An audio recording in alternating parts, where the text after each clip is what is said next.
Okay, good evening, everybody.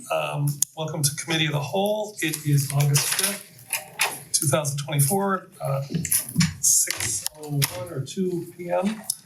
Eddie, would you call the roll? Cobb. Present. Kuda. Here. Petrus. Here. Larson. Here. Maddox. Here. Russell. Here. Bosch. Here. Okay, first order of business, executive session. Councilman Cobb, I'm gonna catch you off, You catch did. you off guard. Let me pull the agenda up real quick. Sorry about that. You got it? Here, you can read mine. Thank you. Yes, I would like to make a motion that we go into executive session for the purpose of preparing for, conducting, or reviewing negotiations or bargaining sessions with public employees or their representatives concerning such employees' compensation or other terms and conditions of their employment. Thank you. Second. Is there a second? There is a second. Cobb. Aye. Kuda. Aye. Petrus. Aye. Larson. Aye. Maddox. Aye. Russell. Aye. Bosch. Yes.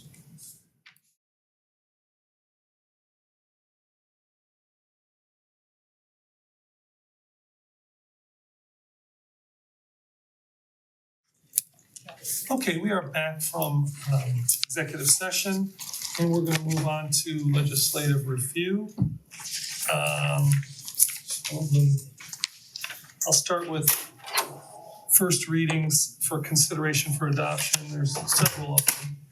And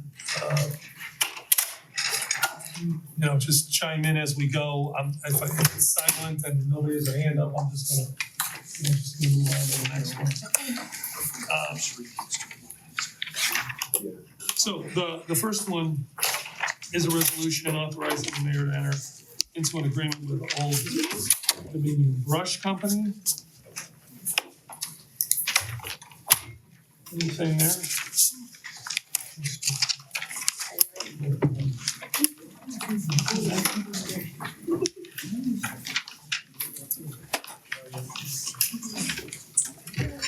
Oh, let me see what I got.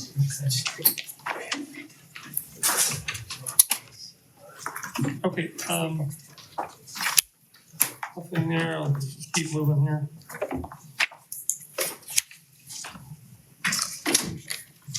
Sorry. Resolution 122 is a resolution authorizing an agreement with Lavery Automotive Sales and Service LLC to purchase 2 Chevy Bolts. What are they used for? I thought it was for, the city. What are they using them for? I believe it's Is the inspectors? Oh, okay. the house. Never mind. And I'm sorry, when I went through 121, that was for the leaf vacs. A lot of people were asking for these, that we use the vacuum instead of the 5-step process that we currently use. So this is for one of the leaf vacs that we did authorize money for 2 leaf vacs. Hopefully we can get a second one. All right, so we're cool with the Chevy Bolt thing. 123, a resolution authorizing the mayor to enter an agreement with Parkland Contracting to install the Compton Road neighborhood traffic circles. Questions there? Scott? Yeah, I'm in favor of this. Is this a stretch, though, to link this to the ARPA funds that we have allocated for the city parks? Mr. Mayor, I believe it's a safety issue and that's part, but you, by all means. I wouldn't want to go out on a limb and try to determine that sort of off the top of my head without checking in both with planning, law, and possibly our outside counsel that we're working with. If you're talking about adding something. No, I only asked the question because of the whereas clause in here. It suggests that it's coming out of the funds that we allocated for the city parks. Again, I'm in support of this. I have no problem, and maybe that's just a technicality. Director Zamp has some insight. Hello, council. So this is a continuation of request that came to you, I think, a month ago, well, I guess before you went on recess, which was for the park portion of the Compton Road Greenway, creation of that South Compton corridor, which was through the use of ARPA funds. So at that time, you allocated, in the request, there was a request for the whole entire project to be part of that. And at that time, the bid had just been submitted for the parkland part, but now we have the bid for the traffic circle. So it's really just a continuation of something you approved previously. Okay, any other questions? Yeah, please. So I guess Mr. Mayor or Mr. Law Director, so my understanding is that council allocated funds on December 18th. And that there was something like $285,000 that was still unallocated. So how does this $500,000 factor into those allocations that were made with $285,000 remaining? Okay, so the answer to your question is more complicated than we can get into in this setting right now. But the administration will be coming to council with probably a comprehensive and dramatic request for council altering its allocations in the relatively near future. So I think maybe we should hold off on that discussion until we come to you with that. Okay, should we hold off on this piece then? I don't know that that would be helpful. This isn't affected by that. However, I think the difficulty with actually getting this job done that would create if we just hold off on doing this at all. And you can speak to that a bit more, Director Zand, if you'd like to. Well, if it's okay, the acting finance director can talk about what we did the last time. So in the ordinance 179-2023, there was $500,000 set aside for all parks improvement. It was for signage, path grade upgrade, so we used that $500,000 for this Compton Road. So the money was there. So this is, I'm sorry, So is this the we're just saying- 500,000? So this is $500,000, but we're asking, I think it was $251,000 is the whole entire project. So out of that 500, we're asking to spend the $251 on the Compton. Okay. Okay, resolution number 124, a resolution declaring the necessity of implementing a public service plan for the Cedar Lee SID, our special improvement district, sorry. Any questions about that? Okay, 125, yes. We'll need a motion to amend to include Culver. Yes. Thank you.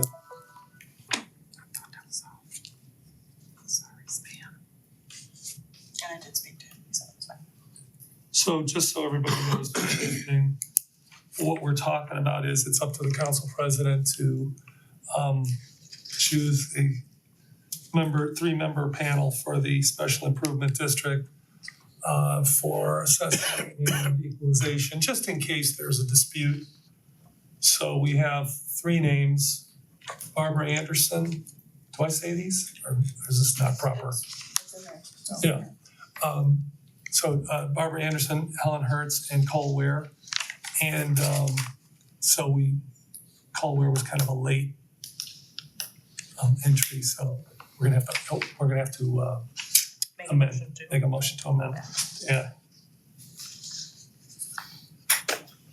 All right, moving on, 125, an ordinance to accept the fact-finding recommendations in the matter of the city of Cleveland Heights and the Cleveland Heights Firefighters Association.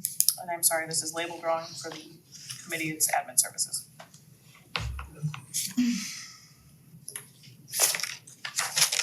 Any discussion on this? Okay, 137, an ordinance to approve current replacement pages to the Cleveland Heights codified ordinances. And it says this on the legislation, but not on the agenda, this is introduced by President Kudo. Yes. Is this for paying for the, It's not for paying, it's just to actually codify all the changes that we've made. oh, gotcha. I need to talk about something about paying for it being published. Oh, that's different, we'll get to that eventually. Ordinance number 138, an ordinance accepting and ratifying the material terms of the Kroger settlement. Of according to the One Ohio Memorandum of Understanding. So this is the National Opioid Settlement Agreement. Any questions about this? Okay, moving on, resolution 139, a resolution authorizing the mayor to enter into an agreement with the Hart Design Group LLC for field verification, schematic design, construction documentation, permitting, bidding, assistance, construction contract administration, and related services for the public improvement of renovating the Kane Park. Is this the roof? No, No. so dressing rooms and administrative. Oh, right, okay, dressing rooms and then, My apologies, the two should be labeled as community relations and recreation, not as planning and development, this one and the next one. And Mr. President, if it's of interest to council, Scott Wallenhorst from Hart Design Group is present. If council had any questions about the scope or okay. understanding this proposal for design services and owner's rep services. So, well, I'll tell you what, you're fine where you are, I guess. Okay, How long will this take? so verification can be done over the course of a day. I did bring just kind of a quick presentation to show you the technology I would use to go through and verify your existing space. If you want me to show you that, I'd be happy to. If not, I can just kind of answer the general questions. So this queued up. Do you have a flash drive with you? I do not. Oh. It's through my laptop. Can you email it to me? No, because it's all actually all web-based. Then I think that eliminates that option. Okay. No, I mean, So I'll just kind of briefly explain it. So what Sure. we would do is I have a 3D scanning LiDAR mapping camera. So basically take it in, put it in each one of the rooms. It does a 360 scan and it creates, since there's no existing documentation, it gives us floor plans that we can then take and create into AutoCAD, which is the program we draft these in, to create the construction documents for the renovation. So the first phase of this would be going out and verifying the existing conditions. That includes mechanical, electrical, and plumbing engineers to go out and verify what's existing, what needs to be upgraded and done as part of this renovation.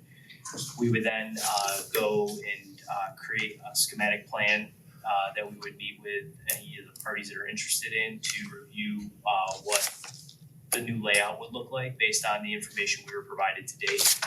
And then we would go into, after everyone's signed off, we would go into construction documents. So my initial schedule was to be done by the end of this year, at least with construction documents, so we can competitively bid it. I see no reason why we still could not achieve that, given if things are approved in the next couple of weeks. So. and this is all, Mr. Law Director, this is all from ARPA funds?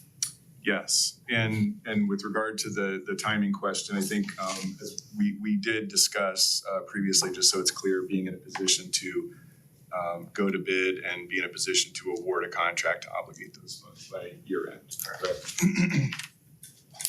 All right. Yes, Mr. Chair, thank you. You are going to be doing an ADA survey, and I was curious to know if you have an in-house ADA compliance expert that built your survey, or you. So, from what I understand, and correct me if I'm wrong, I think an ADA survey was already done of the property and the buildings. Okay. That would be something that we would like a copy of, and that would also be part of our responsibility to make sure that anything that was called out in that report then meets it as far as the upgrades. Given the extent of these upgrades, for lack of a better term, it's gonna be almost where everything inside these buildings gets kind of wiped and it's gonna be starting fresh. Some rooms would stay, but just kind of for ease of communication, it's gonna be all up to date and compliant at that point. And then anything outside of the buildings itself, we can address as part of getting a civil engineer involved to comply with getting anyone from the building to a certain location, whatever those cases may be. From my initial findings, I believe when I was there, there's just some trip hazards for someone that may be in a wheelchair to get over a curb or up and into the building based on those situations. But for the most part, we would make sure that those are addressed after we're given that report. I just have one more question. Yeah. Right below the ADA survey that lists LEED or WELL certification services, is there one of those two certifications you prefer to use, or which addresses the well-being of the people who are in the buildings and? So from my understanding, we were not going for either one of those certifications. However, the buildings these days all are built to energy compliance standards. So as part of our due diligence and as part of our documentation, if the building's HVAC system needs to be upgraded, which I think there's a lack of, I guess I would say also, that would be part of it, and those new systems would comply, either meet or exceed the requirements from the Energy Star compliance. Same thing goes for any of the appliances, light fixtures that go in the building. All of those things are addressed and made sure they comply within our documentation or as part of the bidding process. However, I don't believe that the city was going for either one of those certifications, but it's something that could be entertained, but it's not currently part of the scope. But as far as making sure everything is to those standards, that is part of something we do. Sure, thank you. You're welcome. All right, anything else? We'll move on then. These next several are first reading only. But by all means, if you want to discuss it, we'll discuss it. An ordinance establishing, this is 127, an ordinance establishing salary schedules, position classifications, and other compensation and benefits for officers and employees of the city. We've had a couple of meetings about this. I guess it's gonna come forward. Go ahead. Are these COLA increases? Okay, so they pretty much happen regularly then? Yeah, we're talking about, he was talking about both of them. Yes. Comment, I think there may be a typo or a mistake. At page 14, the holidays that are listed does not include Juneteenth. Oh, And the last salary ordinance that we passed before did have it, so 13 days and holidays. Looks like whoever cut and pasted from something predating Juneteenth. So that needs to get corrected. And then one other item that I had noticed before was in the deferred compensation plans that authorizes the mayor to award a particular employee additional non-salary compensation. I'd like to see I'd like to see the mayor suggest a cap on that. I don't know if it's ever been utilized or not, but I want to hear some consideration about putting a cap on that, a percentage increase or a dollar amount or something. I mean, I'm in favor of being able to award the employees. I just don't want to make it unlimited. And that's in section section D at page 14. Section 9, deferred Section 9, compensation D. plan. Yep. What do we think about that, Mr. Law Director? Everybody's cool with the Juneteenth, adding that obviously, because it is a holiday for the city. Mr. President, are you looking to adopt this tonight on first reading or? No, Okay. no, Yeah, No. I think It's just that first reading. makes sense. okay. One more thing, Mr. President. Section 18, I believe, needs to be revised as well, because it references a revision before the most immediately previous revision, and additionally, it does not include, let's see, the correct effective date, which should be 2024. It's a small, possibly clerical change, but I'm not sure if that needs to be made in terms of an amendment or if it needs to be just done administratively. Well, we can clean that up before the next reading. That's good. Any other questions? This was sort of very late coming through the Yeah. process, so it was important to get it started, but it'll be getting further review. All right, yes, oh, I'm sorry. Spoke with a citizen yesterday who used to use the senior transportation van a lot. And she no longer, will no longer take her to Hillcrest for doctor appointments. It will no longer take her to to Brainerd for dentist. And I remember we budgeted a new van for Parks and Rec. I'm just curious, and the citizen is upset enough that she called, and Parks and Rec, somebody in Parks and Rec told her it's because we can't get an extra driver hired. So I'm asking if this is a competitive enough salary to get a driver on that new van so that we can restore those services to those seniors. Okay, well, we can take that and take a look at, Yeah. the applicants. I have not personally been involved in the hiring process for the van drivers, but I can take a look into it personally Thank you. to make sure. And additionally, just because you might be interested in this, today, I just had a conversation, sort of revisiting a previous conversation that we had with Senior Transportation Connection. We met with them previously to discuss the possibility of working with them to enhance our transportation options for seniors. They were going through at that point, and I think they're finishing up now, a strategic plan for the services that they're gonna offer to various organizations and municipalities. But I had a conversation today with one of their board members, who also happens to be the city administrator in the city of Shaker Heights. And we're going to revisit that conversation and see what we can do to enhance those options through a partnership with them as well. Just keep that on your radar. Thank you very much. Thank you. I have a question. Yeah, go ahead. Mayor, have they, I understand they still need another person in the senior center for hire? Like I said, Okay. I haven't been involved in, I don't always get that Okay. granular. All right, So I can check Check, into that please. for you. thank you. Alright, resolution 128, authorizing the mayor to submit, accept, and enter into any agreements with the United States Department of Transportation for a grant under the Safe Streets and Roadways for all. Any questions about that?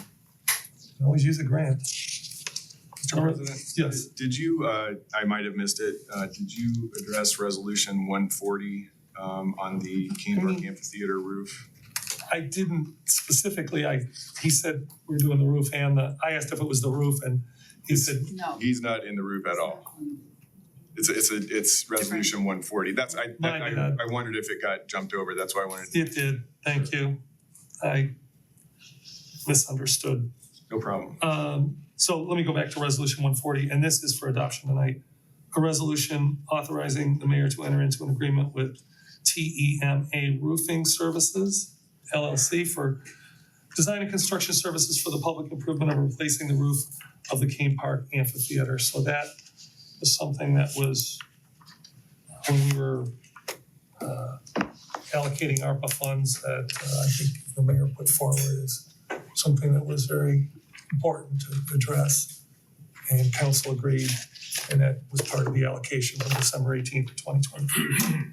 And this contract that would be authorized is essentially a design build contract through a cooperative purchasing program, which is a new one for the city, so it's addressed separately, but that way it can all essentially kick off upon council's passage of the legislation. Thank you, Mr. Lauderer. Certainly. So any questions about 128? Can Yes. we just jump back to 140 for just a quick Sure. second? So I'm just still trying to put pieces together here. So there's an ARPA line, $3.54 million for Parks Improvement, Kane Park, Dennison Park, and Forest Hills Park. Is that the roof and the dressing rooms? Or is that something different? It's inclusive of those. And other, there's, And other, yeah, there's other. well, pretty much eats away most of the money, but okay, I get it. does. 2.4 of it was earmarked for park improvements in 179/2023. Okay, good, just trying to get a sense, thanks. Okay, any questions on 128? All right. 129, a resolution authorizing the mayor to enter an agreement with the GPD Group for utility engineering services associated with the replacement and rehabilitation of water lines on Altamont. I did send a question to Director Klingscale this morning, so that's when that was late, so I'm just wondering, because this is water line replacement, which we know is a problem throughout our city. Yeah. And if residents are determined to have lead pipes when this happens, will they be able to participate as this comes down their street for replacing the cities or the Cleveland water side of the pipes? So under this particular project, I don't believe that's in scope. I have been having some preliminary conversation with Director Klingscale about the possibility of helping residents pay for the replacement of lead-lined water, service pipes on their properties if it's necessary. We're trying to get a bit of a better handle on what the city of Cleveland is doing right now related to the replacement of lead water pipes. They've got a lot of federal money specifically for that. And it is technically, the city side is their infrastructure now. So we're not exactly sure how we can fit into that, but we're taking a look at that right now. Thank you. Sure. Okay, 130 is an ordinance amending chapter 525 law enforcement in public office of part 5 general offenses code of the codified ordinances of the city of Cleveland Heights by adding a new section, conflicts of interest, and a new section, secondary employment and business activity, and renumbering subsequent sections of chapter 525. Question?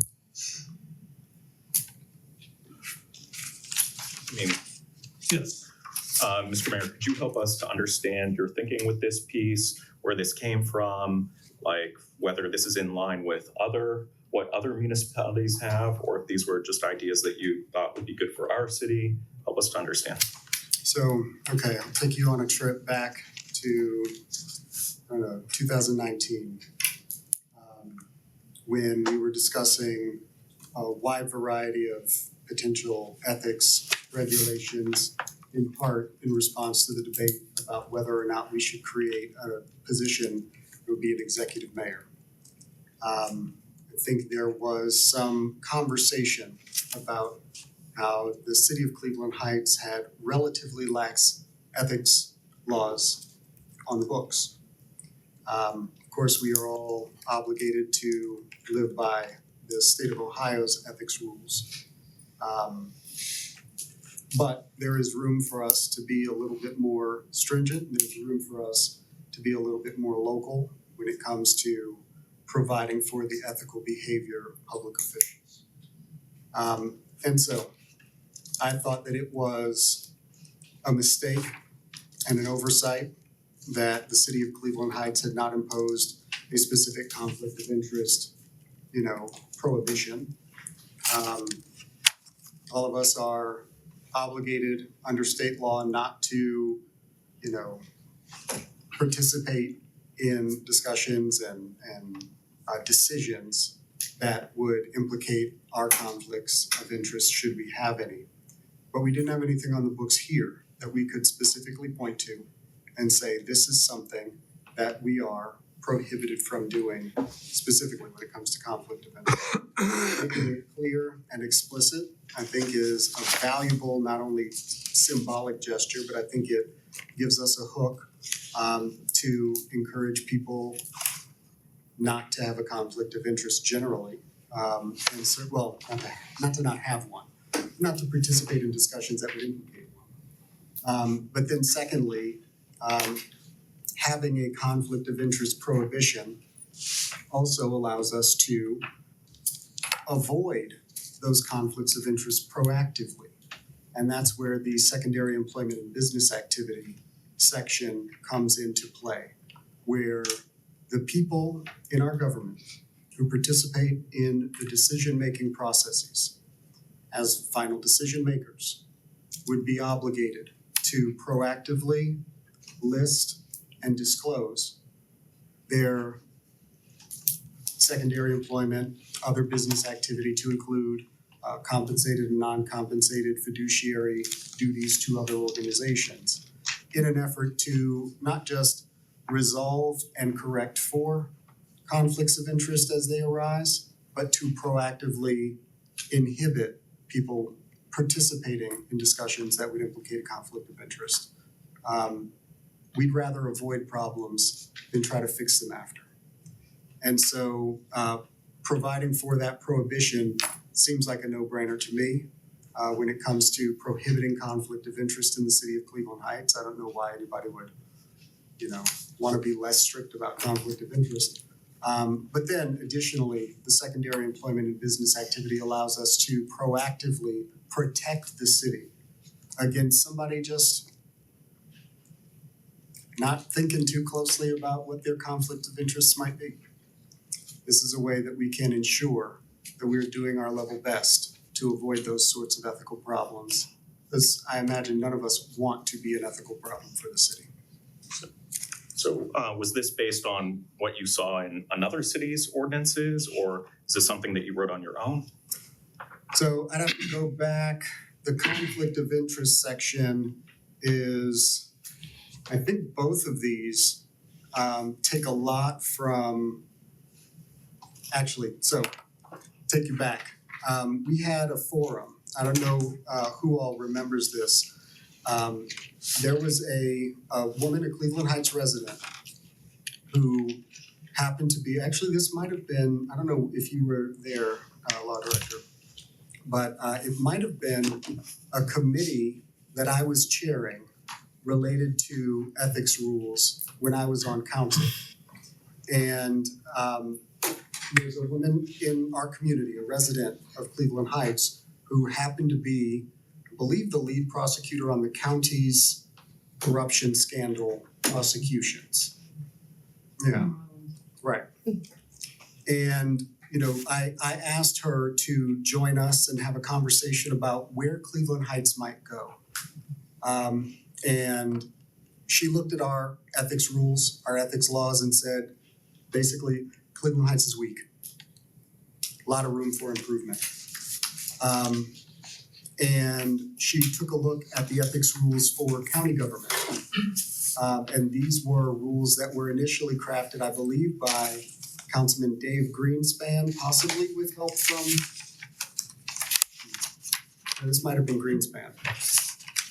And so she took a look at the county's ethics laws and realized that they were a lot more robust and useful when it comes to avoiding problems. And so this conflict of interest section and the secondary employment and business activity section are modified and adapted from the county's model. Mr. President? Yeah.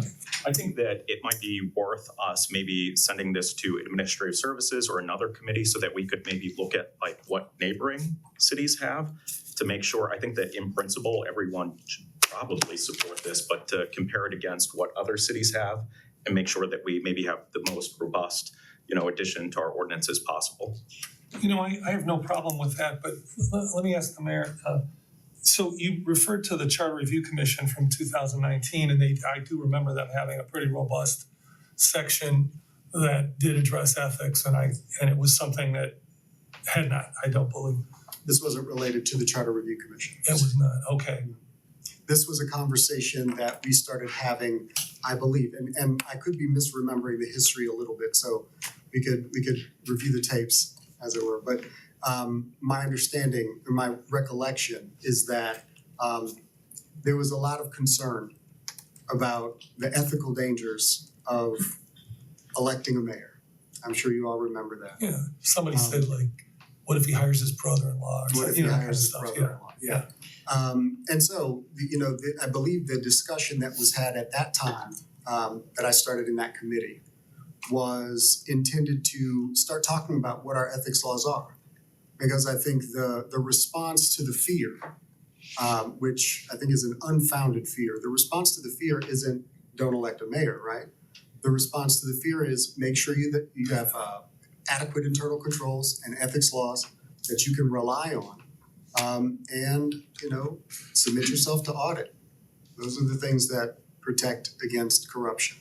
But my question is still gonna stand. I mean, are we, and I think this is why we should send it to committee, because, I mean, we could look at doing something, and Mr. Law Director, you tell me if I'm right or wrong about this, we could look at doing something with the charter on this particular issue, or obviously we could look at this ordinance, and certainly you can comment on that as well. Yeah, sure. I think I wouldn't wanna wait on a charter change to do something that we can do now. Oh. And so I think also probably the degree of specificity on these particular passages, I don't think you'd want to necessarily put those in a charter either. But you know, the city is empowered right now to pass laws related to the ethical behavior of the people who work in the public sector, the people who represent the people, and utilize the power of the people in the ways that we do. There is nothing stopping us from imposing these restrictions on ourselves. And we don't have to ask the voters. I think the voters would be absolutely fine with us putting, you know, strict ethics provisions in our code. I don't know that anybody moving forward would be concerned about some council in the future deciding that they want to be corrupt and have conflicts of interest and proactively removing this section once it's in there. That would be a pretty public concern for the residents, and I don't think any council would move forward that way. So I don't know that it's required to put it in a charter in that way. I think, you know, the city's already empowered to do this work. And if there's any concern about permanence, I suppose. No, that wasn't it. That wasn't my concern. Yeah. But the other piece is that you might find that modification over time is useful, and that would also make it less attractive to put in the charter. If you find different places where something is unwieldy or not workable, or you want to add to it. Yeah. So we've got some ethics provisions and some, you know, restrictions on the public officials in our city already. This is just an addition to that, which clarifies that we are prohibited from having conflicts of interest and engaging in behavior that implicates those conflicts of interest, and an additional provision that helps us more proactively avoid falling into ethical traps. Okay, we do have to move on, but go ahead and then I'll Well, I think this is make a decision here. one of, is this truly proactive, or do you believe there's a current problem with conflicts of interest? And also the reason you need to have this secondary employment of business activity done today? Well, no, I wouldn't imagine that this would be done today. This is on first reading only. Not today, but within the next couple weeks. Well, I Do don't you know. believe- I'm sorry, Sure. I don't know how long council is going to take. I don't believe that I placed any emergency language in this legislation. I'm sure council will take as much time as it needs to understand the legislation and determine whether or not any individual member of council wants to vote yes or no on it. I wouldn't imagine that this would take any longer than the normal course of order. I don't know, I don't think that we necessarily need any specific occurrence to you know, motivate us to putting this in place. This is, in my view, something we probably should have done ages ago. And now is always the second best time. Yeah, go ahead, and then we're. Mr. Mayor, if you happen to have a report from the person who you talked about who worked on that county council case or anything else to give more context to this, I think that would be really helpful for us to receive that so that we could better understand the justification for some of the different changes.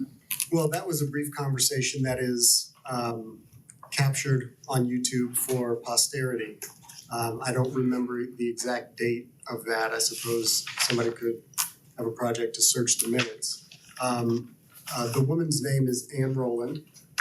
I don't know if she is willing to have continued conversation about this or not. But feel free to reach out to her if you need some more insight from her in particular. This is primarily, and the reason why I chose the county is because it's a relatively new government. Many of our municipalities are older, and you find that their codes don't necessarily keep up to date all the time, but the county government had a particular interest in making sure that they had strong ethics rules. And frankly, I trust Ann Rowland's experience and her assessment of our code was that it was weak and that we could do better, and that the county would be an appropriate place to start looking.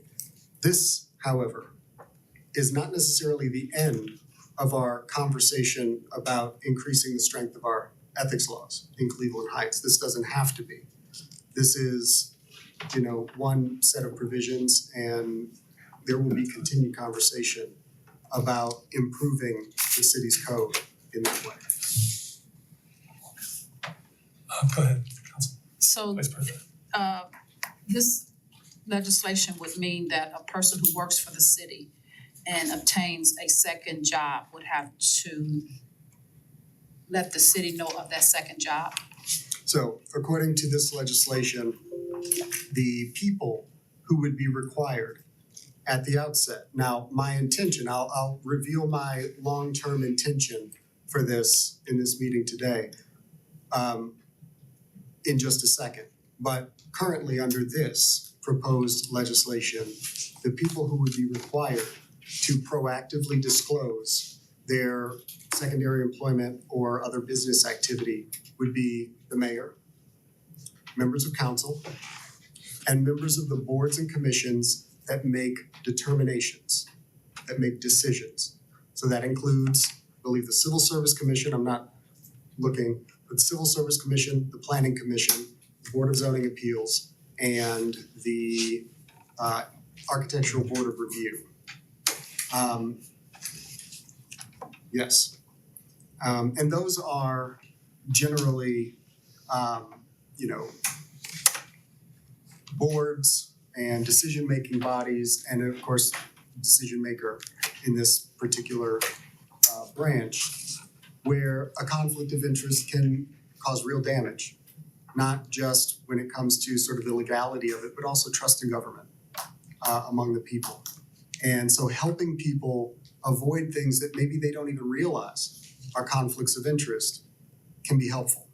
So proactively disclosing, a second job, for instance, will allow that sunlight to be placed on potential conflicts of interest so that it's not just one person relying on their own recollection or understanding of what a conflict of interest might be. Somebody else, for instance, the law director or a colleague on a board, might also be aware of that and help to avoid conflicts of interest before they become a problem. What about consultants? What about consultants? Hiring a consultant, so that person, I guess that would be for anyone who is the mayor or administrative who are doing the hiring. A consultant would be a part of that process. Well, that, I don't know exactly what you're referring to, Okay. but let me get to I what think it'd my be good to go longer term, discuss it. my longer term Really quick, we intention. got a lot left. And my suggestion is, there's so much to this. I think this needs to go to administrative services and have a discussion about it because it's just too much. So it was my expectation that this would go to committee and be discussed. That was my expectation. Okay. But I did want, before we move on, very briefly, my long-term intention is for this process, this proactive conflict of interest avoidance process, to expand from sort of this almost pilot to include public employees as well, so that we can, as we get this process of disclosure under our belt, we can, again, mimic what the county does, which is all of public employees and public officials have to register this. There is additional model legislation that we can crib from the county as well related to consultants and lobbyists and contractors related to ethics regulation as well. And so that will be coming in the future. So the county is the only one to have this, not any of the surrounding cities? Well, I haven't done all of the research into what other cities are doing. I just know that this is a good idea for us because I think it's a good idea for anybody. And whether or not any other community is requiring the disclosure of potential conflicts of interest, I think it makes sense to do it if we can, and we can.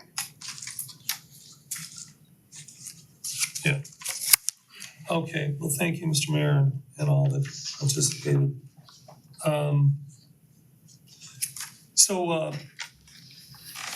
The next ordinance 131, an ordinance amending chapter 105 public records of part 1 of the administrative code of the codified ordinances of the city of Cleveland Heights by adding a section rules for city emails.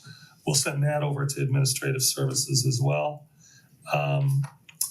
132, 133, and 134 are all mayoral appointments as members of the Arts Commission, Drew Herzig, Deidre McPherson, and Nathan Mata. Can we get applications for them and what have you? Absolutely.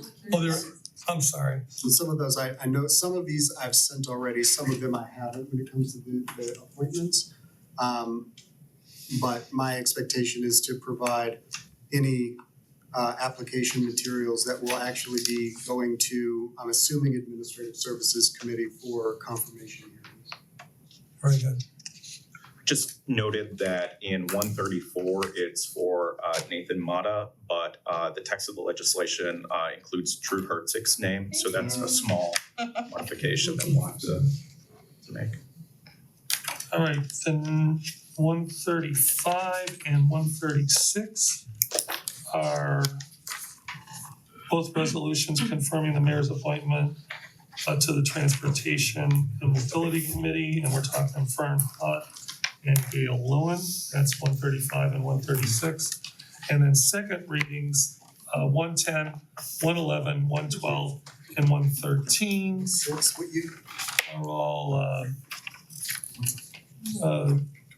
resolutions confirming mayor's appointment to the some of them are different. 110 is the Transportation and Mobility Committee, that's Sam Bell. 111 is the mayor's appointment of Carly Beck to the Environmental Sustainability Committee.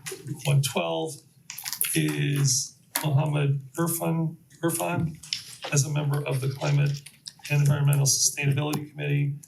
And 113 is Sean Terry as a member of the Climate and Environmental Sustainability Committee. Mr. President, Yes. just along those, on those items, I did not expect that those would be coming back for second reading until there had been a confirmation hearing, which has not been scheduled. Okay, So any of those that have not been provided, I'm not sure who has and who hasn't been provided to council the application materials.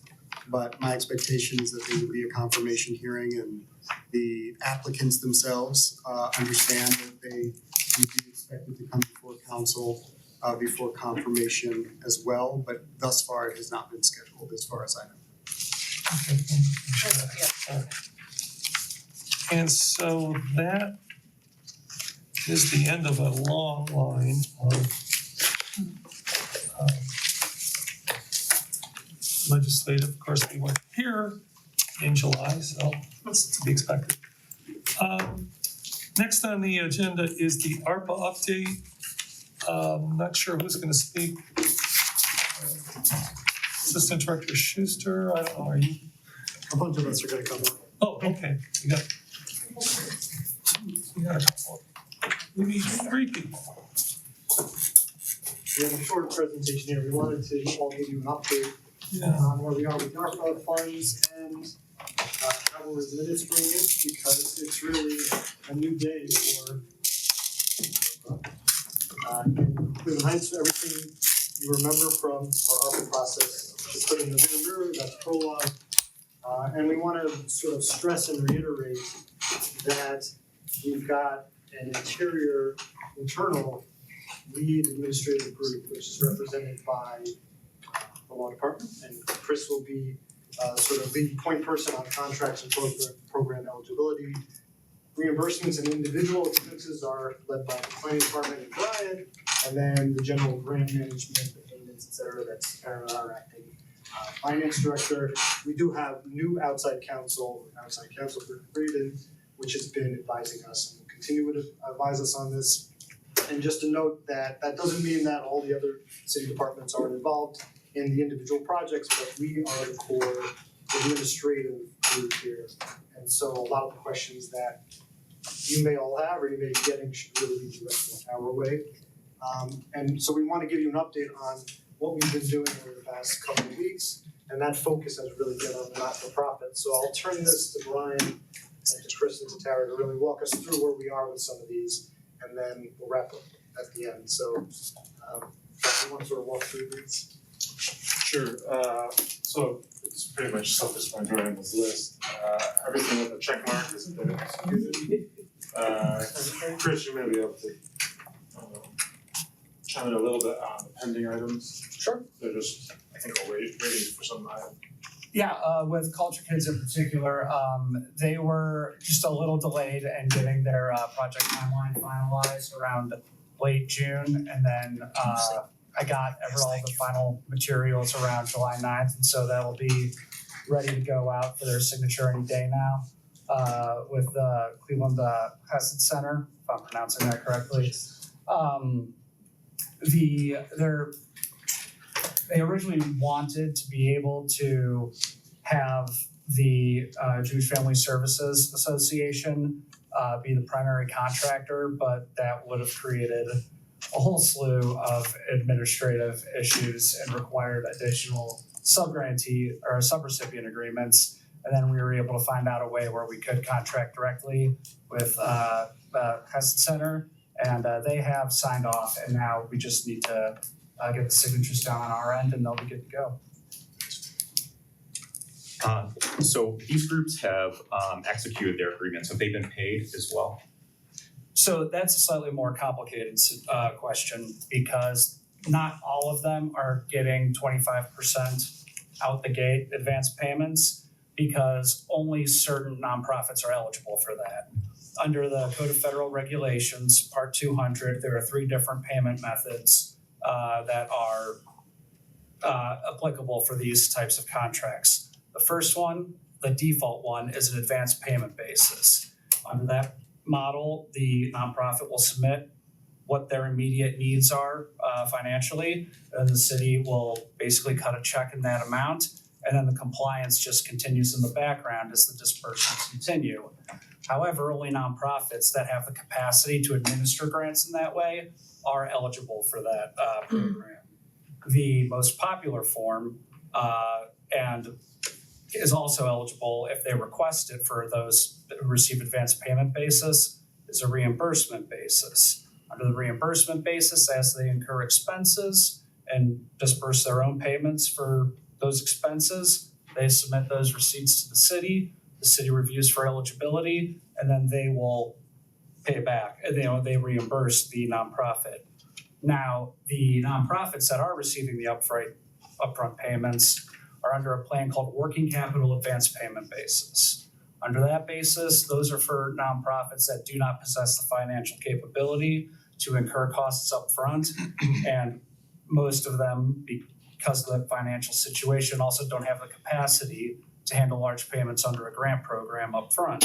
So they receive the minimum amount that they can use, that they need to go forward, and then, which is a difference from the advance payment basis, they basically continue as if it were a reimbursement basis. So they submit receipts for expenses that they've paid out, the city reviews for eligibility, and then makes the reimbursement check. So for those who would receive money up front, some portion of it, have they all received that money? Yes, Okay, I believe great. so.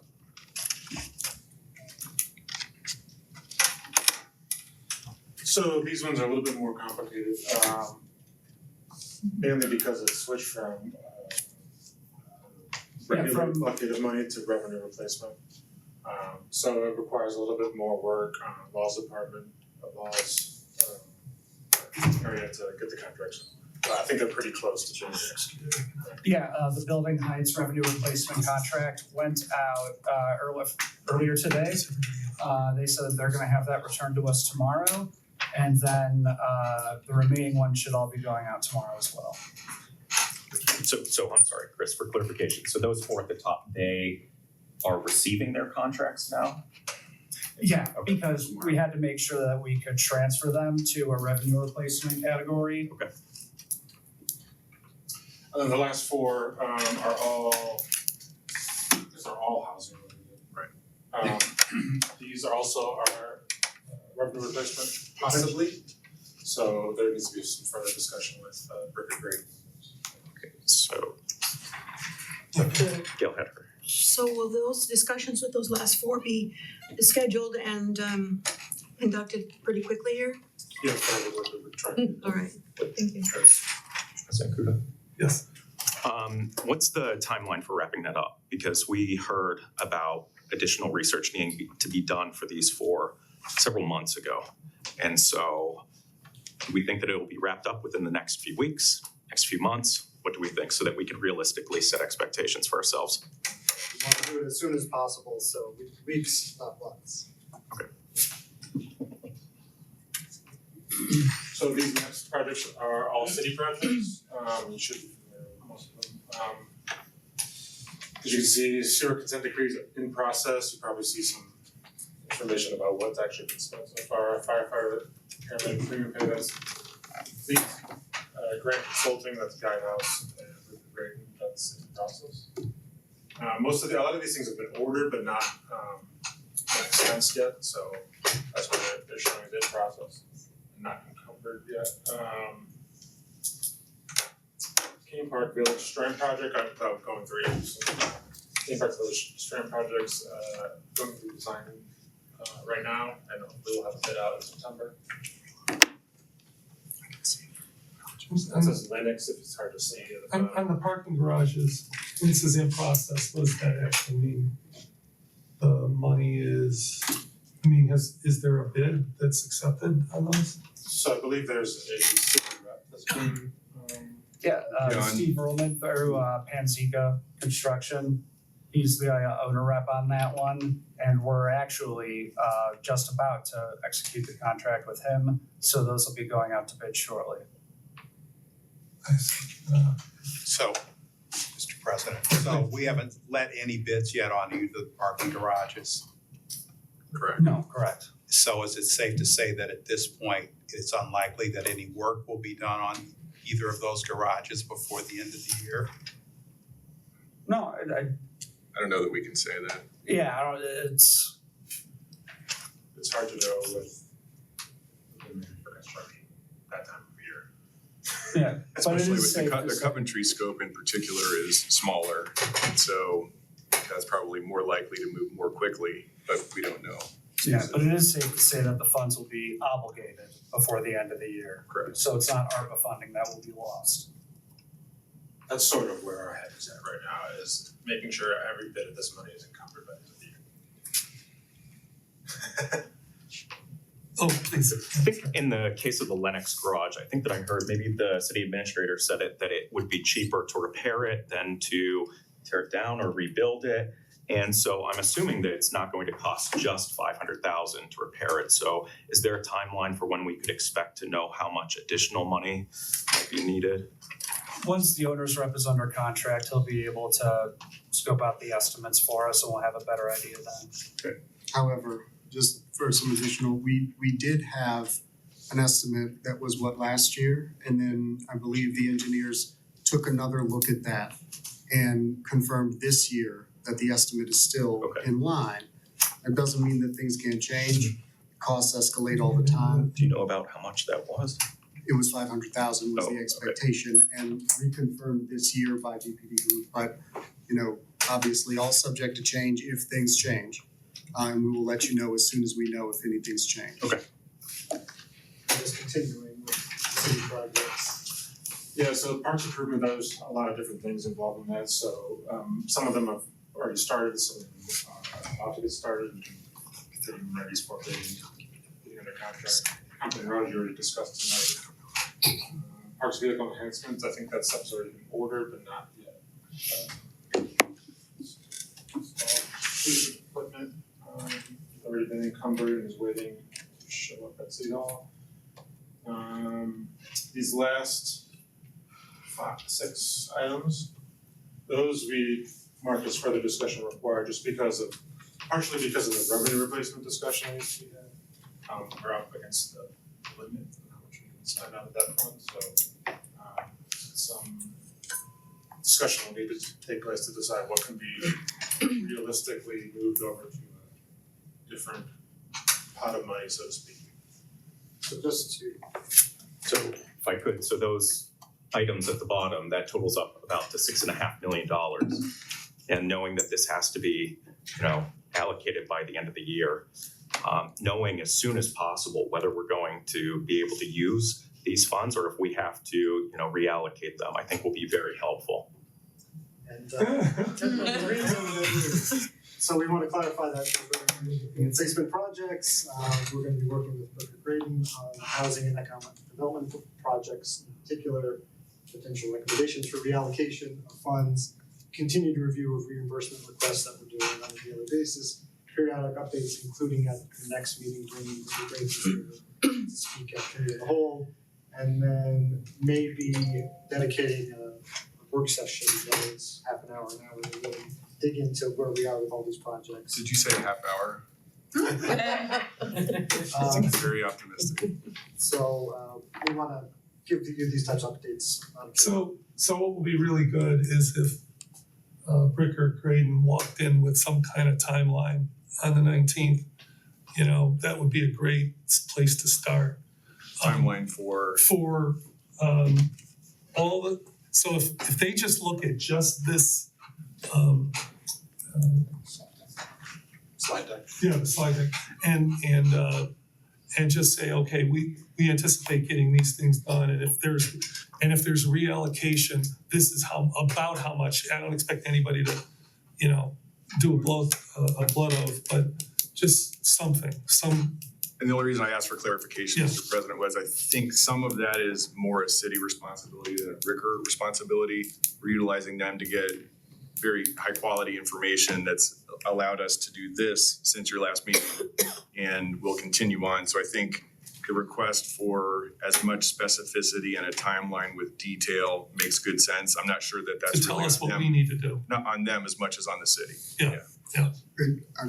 As an aside to that, just a warning, that timeline will require council's compliance with that timeline as well. We wanna be compliant.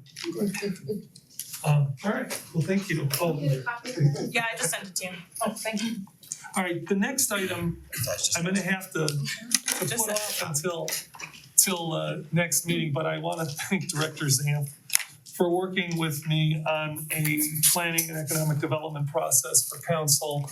We met a couple of times and we both felt that there was a great need to do this, and we I came up with a draft, and we kind of massaged it together, but unfortunately, because it's 13 points and we've got like 13 minutes left, and we also have another discussion, and we want to get out there close to 7:30 as possible. I'm gonna put that off until Do you want to do it on the 12th? we could do it on the 12th. Well, I don't want to decide that now, but Okay. we'll either do it on the 12th or the 19th. Mr. President? Yes. I apologize. Mr. Wallenhorst had a 7:00 engagement. He's been sticking around in case you want him to stick around through the meeting if there are questions, but if not, council feels satisfied with the information and legislation. Yeah, I did, but everybody else? Yeah. Thank you. Thank you. Sorry to interrupt. So the last facilities use, but anyway, second last discussion is on potential charter amendments. So for those watching and those here, we had a charter review commission complete their work on May 31st. We got their report in June. We had a meeting on June 12th. Don't hold me to that exact date, but I think it was June 12th where we discussed their findings. And then we had another meeting last week, council did, to discuss what's possible. I had a private discussion with the law director, which we shared at that meeting, where I'll paraphrase you and you'll correct me if I don't get it right, that the law director talked about what would be possible if we were to put any charter amendments on for this year, November election. And the deadline to do that is September 6th. And then we started kind of working backwards, like, okay, well, what would we need to do and how many amendments could we possibly do? The law director said a few. We tossed around, if we were to do a few, which few would we do? And then we tried to see if there was a consensus on doing anything, knowing that we really only had basically a couple of weeks to shoot it to the law department and they could hustle and maybe try to get it together. And my sense was from that meeting that there was no consensus on if we were to do a few, which few they would be, and there was a concern about if we just did a few and the document, the charter is such an interactive document, we'd be taking a risk there. So what we decided to do was to start meeting this month and every month and try to do this in buckets. And by that I mean that the Charter Review Commission gave us 5 buckets of amendments, 5 categories of amendments, and that we would take those on one bucket at a time or something like that, and try to move something by January to the law department, knowing that the law director had stated, if I get it by April, I'll be pretty happy about that. And it seemed doable and possible to get these amendments on next year. Do I have that right? Anybody else want to chime in on that kind of awkward summary? The Yes. thing I would say, Mr. President, Yeah. and there's a record out there, so if I'm contradicting myself, I apologize.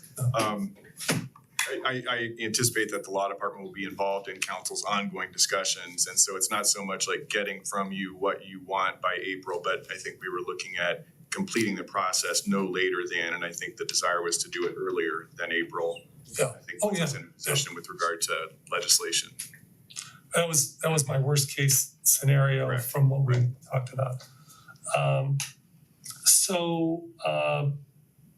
Expect to get doodle polls.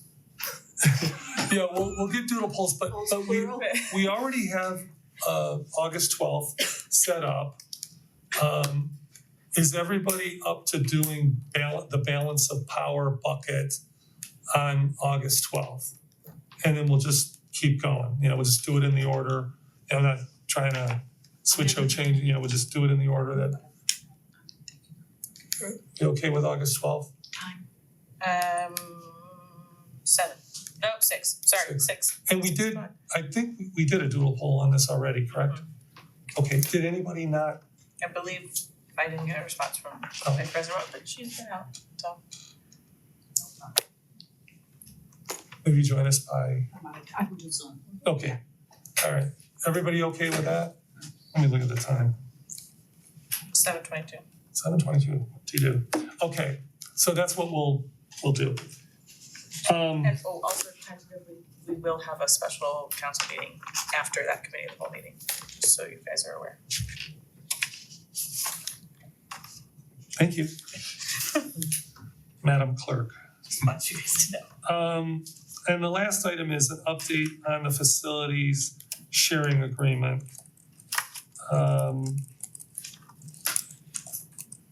We want to get an update on that. So does anybody have an update on this? Yes, ma'am. Not really, but I do want to let council know, I had a fascinating discussion with the former finance director in the city of Lakewood related to how they are evolving their agreements that they have with the Lakewood City Schools. And so I've requested some information from Lakewood to help us, look at some models. And additionally, I've had some conversation with the mayor from the city of Beechwood related to their agreements with Beechwood City Schools. And I'm gonna have some more conversations about that. So I'd like to make sure that the city of Cleveland Heights, the organization, is in a good position, and that we develop a relationship that is sustainable long-term with the school district. I've asked council members, we've got some new council members who've come on board since I last asked this question. But it is very difficult to come to a facility sharing agreement with another entity when the amount of sharing that goes, the city using the school district's facilities is so low. And the facilities that the city has made available over the years, that is sort of a more substantial set of expectations and experience there. But the city doesn't really use the school's facilities. And so a facility sharing agreement has been sort of a bit of a misnomer. I think maybe we're looking to create a facilities use agreement, perhaps. Because the city doesn't have very much need of the school's facilities, generally. And like I said, I've asked council previously sort of what facilities of the schools would you regularly use for city, activities? And I didn't really receive any answers. But I am taking a look at some other models from some neighboring cities who've had long-standing agreements with the schools that are sort of evolving over time. I may have a similar conversation with our neighbor Shaker Heights about how they're working towards something, because they were looking at sort of a more holistic agreement that would have potentially more to do with things like sharing the funding sources for certain facilities, maybe even going in on asking the voters as a more holistic scheme for funding those facilities and sharing them in that way. Instead of sort of the ad hoc thing that we've been doing for decades with the school district. So that's sort of where I am right now. We're trying to find the best model that is, doesn't put the city at a disadvantage when it comes to how much we're contributing relative to our partner, and is sustainable for that reason, is sustainable long-term. Well, I think there are kind of two issues that I would look at, but let me first say, I know that when we were doing the ARPA fund surveys, we met at Monticello Middle School and we met at the former Taylor, Deb Delisle. And I know that Councilwoman Russell and I met at Deb Delisle and Caledonia with residents, and I know that the city planning department used Oxford for, so I mean, I definitely think they've contributed, but yes, it is ad hoc. The second issue is that and the scale is different on either side. And I'm not even getting into that, but I take your word for it.